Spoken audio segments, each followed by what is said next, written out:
Hello friend, स्वागत है आपका अपने यूट्यूब चैनल जीके वर्ल्ड 01 में। इस वीडियो में हम पढ़ेंगे यूपी बीएड एंट्रेंस एग्जाम से 20 मोस्ट इंपॉर्टेंट क्वेश्चंस जो कि इतिहास से होंगे, प्रीवियस ईयर में आए हुए होंगे।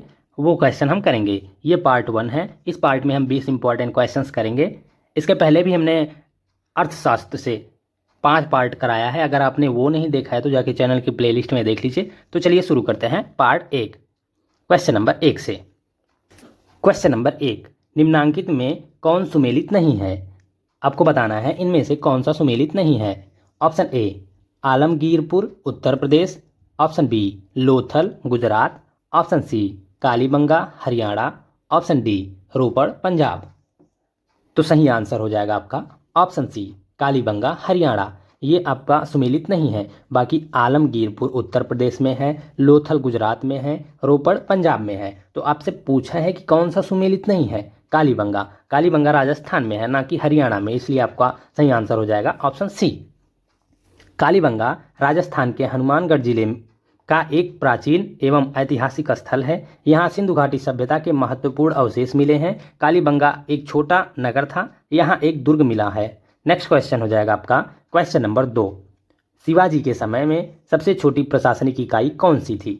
ऑप्शन ए सूबा, ऑप्शन बी तरफ, ऑप्शन सी मौजा, ऑप्शन डी परगना। तो सही आंसर हो जाएगा आपका ऑप्शन सी मौजा। शिवाजी के समय में सबसे छोटी प्रशासनिक इकाई मौजा थी। मौजा जिसे गांव कहते हैं, सबसे छोटी इकाई थी शिवाजी के समय में। नेक्स्ट क्वेश्चन हो जाएगा आपका क्वेश्चन नंबर 3, विदेश में सर्वप्रथम भारतीय राष्ट्रीय ध्वज निम्न में से किसने फहराया? ऑप्शन ए मैडम भीकाजी कामा ने, ऑप्शन बी दादा भाई नौरोजी ने, ऑप्शन सी राजा महेंद्र प्रताप ने, ऑप्शन डी तारकनाथ दास ने। तो सही आंसर हो जाएगा आपका ऑप्शन ए मैडम भीकाजी कामा ने। विदेश में सर्वप्रथम भारतीय राष्ट्रीय ध्वज मैडम भीकाजी कामा ने फहराया। भीकाजी कामा स्वतंत्रता के लिए भारत के संघर्ष के अग्रदूतों में से एक थे। 21 अगस्त 1907 को जर्मनी के एक शहर स्टार्टगार्ट में एक अंतर्राष्ट्रीय समाजवादी सम्मेलन आयोजित किया जा रहा था। उसी में इन्होंने सर्वप्रथम भारतीय राष्ट्रीय ध्वज फहराया था। नेक्स्ट क्वेश्चन हो जाएगा आपका question number 4, east India company का एकाधिकार किस वर्ष में पूरी तरह समाप्त कर दिया गया? ऑप्शन ए 1858 ईस्वी में, ऑप्शन बी 1813 ईस्वी में, ऑप्शन सी 1833 ईस्वी में, ऑप्शन डी 1823 ईस्वी में। तो सही आंसर हो जाएगा आपका ऑप्शन सी 1833 ईस्वी में। ईस्ट इंडिया कंपनी का एकाधिकार 1833 ईस्वी में पूरी तरह समाप्त कर दिया गया। 1833 के चार्टर अधिनियम के तहत ईस्ट इंडिया कंपनी ने भारतीय व्यापार पर अपना एकाधिकार खो दिया। नेक्स्ट क्वेश्चन हो जाएगा आपका क्वेश्चन नंबर 5, सैंधव सभ्यता के महान स्नानागार कहाँ से प्राप्त हुए हैं? ऑप्शन ए मोहनजोदड़ो से, ऑप्शन बी हड़प्पा से, ऑप्शन सी लोथल से, ऑप्शन डी कालीबंगा से। तो सही आंसर हो जाएगा आपका ऑप्शन ए मोहनजोदड़ो से। सैंधव सभ्यता के महान स्नानागार मोहनजोदड़ो से प्राप्त हुए हैं। महान स्नानागार मोहनजोदड़ो से प्राप्त हुआ है, जो 11.88 मीटर लंबा, 7.01 मीटर चौड़ा तथा 2.43 मीटर ऊंचा है। नेक्स्ट क्वेश्चन हो जाएगा आपका क्वेश्चन नंबर 6, अंग्रेजों ने रैयतवाड़ी बंदोबस्त कहाँ लागू किया था? ऑप्शन ए बंगाल प्रेसिडेंसी में, ऑप्शन बी मद्रास प्रेसिडेंसी में, ऑप्शन सी बम्बई प्रेसिडेंसी में, ऑप्शन डी मद्रास प्रेसिडेंसी और बम्बई प्रेसिडेंसी में। तो सही आंसर हो जाएगा आपका ऑप्शन डी मद्रास प्रेसिडेंसी और बम्बई प्रेसिडेंसी में। अंग्रेजों ने रैयतवाड़ी बंदोबस्त मद्रास प्रेसिडेंसी और बम्बई प्रेसिडेंसी में लागू किया था। रैयतवाड़ी व्यवस्था 1792 ईस्वी में मद्रास प्रेसिडेंसी के बारामहल जिले में सर्वप्रथम लागू की गई। नेक्स्ट क्वेश्चन हो जाएगा आपका क्वेश्चन नंबर 7, हक ए सर्व क्या है? ऑप्शन ए वंशानुगत राजस्व अधिकारियों का कमीशन, ऑप्शन बी सिंचाई पर कर, ऑप्शन सी गरीबों के कल्याणार्थ राज्य की मांग, ऑप्शन डी उपरोक्त सभी। तो सही आंसर हो जाएगा आपका ऑप्शन बी सिंचाई पर कर। हक ए सर्व एक सिंचाई पर लगने वाला कर है। उलेमाओं के आदेश पर सुल्तान ने एक नया सिंचाई कर, जिसे हक ए सर्व कहते हैं, लगाया, जो उपज का 1/10 मतलब एक भाग में से 10वां भाग वसूला जाता था।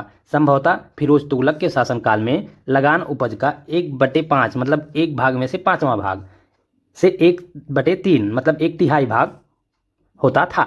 नेक्स्ट क्वेश्चन हो जाएगा आपका क्वेश्चन नंबर 8, विक्रमशिला महाविहार की स्थापना शासकों द्वारा करवाई गई थी? आपको बताना है किस वंश के शासकों द्वारा विक्रमशिला महाविहार की स्थापना कराई गई थी। ऑप्शन ए पुष्यभूति वंश के, ऑप्शन बी वर्मन वंश के, ऑप्शन सी पाल वंश के, ऑप्शन डी सेन वंश के। तो सही आंसर हो जाएगा आपका ऑप्शन सी पाल वंश के शासकों द्वारा। विक्रमशिला महाविहार की स्थापना पाल वंश के शासकों द्वारा कराई गई थी। इसका निर्माण पाल वंश के शासक धर्मपाल ने करवाया था। 770 से 810 ईस्वी 8वीं शताब्दी में पाल वंश के शासक धर्मपाल द्वारा बिहार प्रांत के भागलपुर में विक्रमशिला विश्वविद्यालय की स्थापना की गई। नेक्स्ट क्वेश्चन हो जाएगा आपका क्वेश्चन नंबर 9। नेहरू समिति की रिपोर्ट में निम्नलिखित में से क्या शामिल नहीं था? ऑप्शन ए भारत को अधिराज्य का दर्जा दिया जाना चाहिए, ऑप्शन बी मौलिक अधिकारों की घोषणा की गई, ऑप्शन सी मुसलमानों के लिए पृथक निर्वाचन मंडल को अस्वीकार कर दिया गया, ऑप्शन डी इसने भारत के लिए संघीय ढांचे का प्रस्ताव किया। तो सही आंसर हो जाएगा आपका ऑप्शन डी, इसने भारत के लिए संघीय ढांचे का प्रस्ताव किया। नेहरू समिति की रिपोर्ट में ये शामिल नहीं था। बाकी ये दिनों भारत को अधिराज्य का दर्जा दिया जाना चाहिए, मौलिक अधिकारों की घोषणा की गई, मुसलमानों के लिए पृथक निर्वाचन मंडल को अस्वीकार कर दिया गया, ये तीनों शामिल था। और इसने भारत के लिए संघीय ढांचे का प्रस्ताव किया, ये शामिल नहीं था। और आपसे पूछा है कि कौन सा शामिल नहीं था, तो आपका आंसर हो जाएगा ऑप्शन डी। नेक्स्ट क्वेश्चन हो जाएगा आपका क्वेश्चन नंबर 10। चाणक्य का अन्य नाम था? ऑप्शन ए मठ स्वामी, option B Vishnugupta, option C Rajshekhar, option D Vishakhadatta. तो सही आंसर हो जाएगा आपका ऑप्शन बी विष्णुगुप्त। चाणक्य का अन्य नाम विष्णुगुप्त था। अब देख लेते हैं चाणक्य के और क्या नाम थे अन्य। चंद्रगुप्त मौर्य के महामंत्री थे चाणक्य, वे कौटिल्य विष्णुगुप्त नाम से भी विख्यात हैं। नेक्स्ट क्वेश्चन हो जाएगा आपका क्वेश्चन नंबर 11। निम्नलिखित में से कौन सी अकादमी भारत में नृत्य, नाटक तथा संगीत के विकास को प्रोत्साहन देने के लिए उत्तरदायी है?